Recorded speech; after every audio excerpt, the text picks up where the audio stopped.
ও আম্মা গো, ও আব্বা গো, ও নানি গো, ও নানা গো। ও কিরে ভাই তুই কান্দস কে?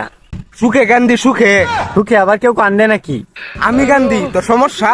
এরও তো সুখ তোর, যার লাগে তুই কান্দস। কি কই আমি দুঃখের কথা, কথার কোনো বুঝবা না, ছাতার মাথা। তবুও ক, বুঝার চেষ্টা করি। তাইলে হুন, কালকা রাইতে আইটেটা যাইতাম দোকানের সামনে দা টিভির মধ্যে খেলা চাচ্ছে, ওই আছে খেলাটা দেখতে দেয়। লিটন আফা, শান্তা আফা আর সুমা আফার যে খেলা দেখে আমার মাথায় নষ্ট।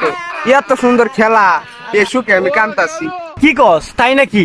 কালকে রাত্রে আবার বাংলাদেশের খেলা হইলো কখন? আমি তো জানি না বেটা। বাংলাদেশে ইন্ডিয়ার সাথে এরকম সুন্দর খেলায় খেলছে। লিটন আফা 8 বলে 6, সোমা আফা 2 বলে 0, শান্তা আফা 6 বলে 0। এই খেলা দেখে এই সুখে আমি কান্তাছি। আম্মা গো, এত ভালো খেলছে ওরা, ওরাই তো আগামী দিনের ভবিষ্যৎ আমাদের।